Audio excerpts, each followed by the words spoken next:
ವಾಲ್ಮೀಕಿ ನಿಗಮದಲ್ಲಿ ಆದಂತಹ ಭ್ರಷ್ಟಾಚಾರ ಏನಿದೆ ಆ ವಿಚಾರದಲ್ಲಿ ಈಗ ಮತ್ತೆ ಅರೆಸ್ಟ್ ಮಾಡುವಂತ ಪರಿಸ್ಥಿತಿಗೆ ಬಂದಿದ್ದಾರೆ. ವಾಲ್ಮೀಕಿ ನಿಗಮ ಬಹುಕೋಟಿ ಹಗರಣ ಪ್ರಕರಣ ಏನಿದೆ, ಇಬ್ಬರು ಆರೋಪಿಗಳನ್ನ ಪೊಲೀಸ್ ವಶಕ್ಕೆ ಈಗ ವಶಕ್ಕೆ ಪಡ್ಕೊಂಡಿದೆ ಇಡಿ. ಪದ್ಮನಾಭ ಮತ್ತು ಸತ್ಯನಾರಾಯಣ ವಶಕ್ಕೆ ಪಡ್ಕೊಂಡಿದ್ದಾರೆ. 6 ದಿನಗಳ ಕಾಲ ಪೊಲೀಸ್ ವಶಕ್ಕೆ ಪಡೆದಿದೆ ಇಡಿ. ಬಾಡಿ ವಾರೆಂಟ್ ಮೇಲೆ ಇಬ್ಬರು ಆರೋಪಿಗಳನ್ನ ವಶಕ್ಕೆ ಪಡ್ಕೊಂಡಿದ್ದಾರೆ. ಇವರಿಬ್ಬರನ್ನು ಕೂಡ ಅರೆಸ್ಟ್ ಮಾಡಿ ಇಟ್ಕೊಂಡಿದ್ರು, ಪೊಲೀಸರ ಬಳಿ ಇದ್ರು. ಈಗ ಇಡಿ ಅವರು ಅವ್ರನ್ನ ವಿಚಾರಣೆಗೆ ತೆಗೆದುಕೊಂಡಿದ್ದಾರೆ. ಈಗ ಒಂದಿಷ್ಟು ವಿಚಾರಣೆಯನ್ನ ಮಾಡಬೇಕಾಗಿದೆ. ಪದ್ಮನಾಭ ಮತ್ತು ಸತ್ಯನಾರಾಯಣ ಇಟಕಾರಿ ಇವರನ್ನ ವಿಚಾರಣೆಯನ್ನ ಮಾಡಬೇಕಾಗಿದೆ. ಕಾರಣ ಇಡಿ ಕೂಡ ಇದರಲ್ಲಿ ತನಿಖೆ ಮಾಡ್ತಾ ಇರೋದ್ರಿಂದ ಬಾಡಿ ವಾರೆಂಟ್ ಮೇಲೆ ಈಗ ಅವರ ವಿಚಾರಣೆಯನ್ನ ಮಾಡಕ್ಕೆ ಪಡ್ಕೊಂಡಿದ್ದಾರೆ. ವಾಲ್ಮೀಕಿ ನಿಗಮ ಕೇಸ್ ಬಂಧನ ಭೀತಿಯಲ್ಲಿ ಬಿ ಕಲ್ಲೇಶ್ ಇರೋದು. ಇಡಿ ಅಧಿಕಾರಿಗಳ ನಿರೀಕ್ಷಣಾ ಜಾಮೀನಿಗೆ ಅರ್ಜಿಯನ್ನ ಕಲ್ಲೇಶ್ ಸಲ್ಲಿಸಿರೋದು. ಕಲ್ಲೇಶ್ ಪರವಾಗಿ ಪ್ರತಿಭಟನೆಯನ್ನ ರಾಜ್ಯ ಸರ್ಕಾರ ಮಾಡಿತ್ತು.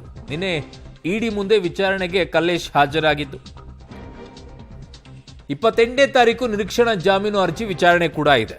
28ನೇ ತಾರೀಕಿಗೆ ವಾಲ್ಮೀಕಿ ನಿಗಮ ಕೇಸ್ ಬಂಧನದ ಭೀತಿಯಲ್ಲಿ ಈಗ ಕಲ್ಲೇಶ್ ಇರೋದು. ಇದೇ ಕಲ್ಲೇಶ್ ವಿಚಾರದಲ್ಲೇನೆ ರಾಜ್ಯ ಸರ್ಕಾರ ಪ್ರತಿಭಟನೆಯನ್ನ ಮಾಡಿತ್ತು. ಇವರನ್ನ ನಂಬಿಕೊಂಡು ರಾಜ್ಯದ ಕ್ಯಾಬಿನೆಟ್ನಲ್ಲಿರುವಂತಹ ಎಲ್ಲರೂ ಕೂತ್ಕೊಂಡು ಪ್ರತಿಭಟನೆಯನ್ನ ಮಾಡಿ ಇಡಿ ವಿರುದ್ಧ ಧಿಕ್ಕಾರವನ್ನ ಕೂಗಿದ್ರು. ಇಬ್ಬರು ಆರೋಪಿಗಳನ್ನ ಈಗ ಇಡಿ ವಶಕ್ಕೆ ಪಡ್ಕೊಂಡಿದ್ದಾರೆ. ಇಬ್ಬರು ಆರೋಪಿಗಳನ್ನ ಪದ್ಮನಾಭ ಮತ್ತು ಸತ್ಯನಾರಾಯಣ ಇಟಕಾರಿ ಇವರನ್ನು ವಶಕ್ಕೆ ಪಡ್ಕೊಂಡಿದ್ದಾರೆ. ಹೆಚ್ಚಿನ ವಿಚಾರಣೆಯನ್ನ ಮಾಡಬೇಕಾಗಿದೆ ಅಂತ ಹೇಳಿ 6 ದಿನಗಳವರೆಗೂ ಕೂಡ ಇಡಿ ವಶಕ್ಕೆ ಪಡ್ಕೊಂಡಿರೋದು. ಸೊ ಬಾಡಿ ವಾರೆಂಟ್ ಮೇಲೆ ಇಬ್ಬರು ಆರೋಪಿಗಳನ್ನ ಈಗ ವಶಕ್ಕೆ ಪಡ್ಕೊಂಡಿದ್ದಾರೆ. ಸೊ ವಾಲ್ಮೀಕಿ ನಿಗಮ ಕೇಸ್ ಬಂಧನದ ಭೀತಿಯಲ್ಲಿ ಬಿ ಕಲ್ಲೇಶ್ ಇರೋದು. ಕಾರಣ ಇಷ್ಟೇ, ಬಿ ಕಲ್ಲೇಶ್ ವಿಚಾರವಾಗಿ ರಾಜ್ಯ ಸರ್ಕಾರ ಪ್ರತಿಭಟನೆಯನ್ನ ಮಾಡಿತ್ತು.